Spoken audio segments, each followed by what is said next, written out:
Hey guys, I hope you are excited about our next story, which is a Cherokee story called The First Strawberries. Let's see if it's a real way you can imagine that strawberries happened. We are going to watch this. I'm going to share my screen with you. And this is called The First Strawberries, a Cherokee story, retold by Joseph Bruchac, pictures by Anna Bonchtek. This is dedicated for my Tasalgi friends and teachers. Wado. Okay, now we are going to get our book in the right direction. Long ago, when the world was new, the Creator made man and woman. The two of them were made at the same time so that neither would be lonesome. They married, and for a long time, they lived together and were happy. Turn these around. Here we go. You can see the pictures nice and clearly. I'll move over here out of the way. You can see how they're living their life. She's shucking corn and they're sitting around the fire enjoying a good day. Let's see. And then one afternoon, the man came home from hunting and found that the woman had not yet begun to prepare their meal.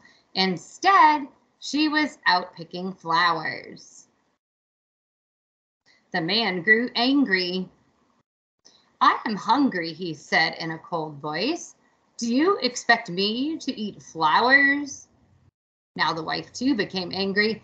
She had picked those flowers to share their beauty with her husband. "Your words hurt me," she said.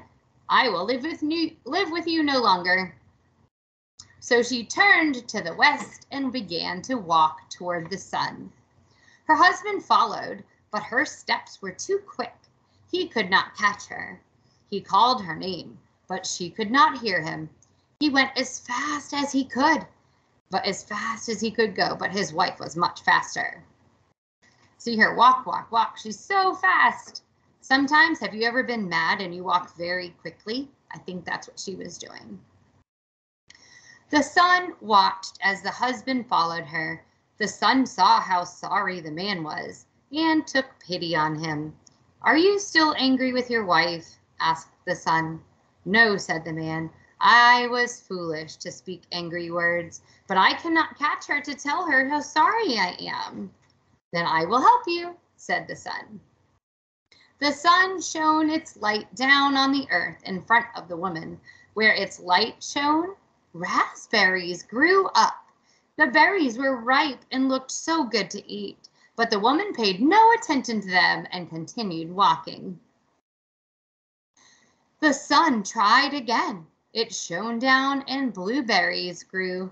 They glistened brightly in the sunlight, but the woman paid no attention to them. She only walked on toward the west, leaving her husband farther behind. Now the sun tried a third time.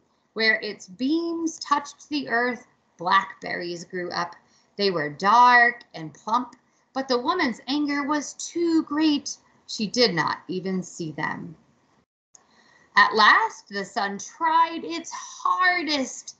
It shone its light down in the grass right in front of the woman's feet, and strawberries appeared.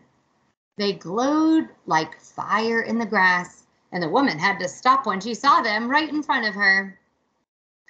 She knelt down and plucked one and bit into it. She had never tasted anything like it before. Its sweetness reminded her of how happy she and her husband had been together before they quarreled or fought.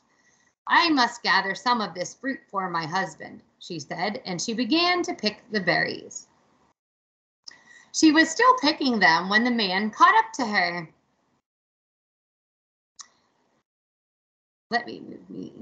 "Forgive me for my hard words," he said to her. And she answered him with the sweetness, sharing the sweetness of the strawberries. And so it was that strawberries came into the world.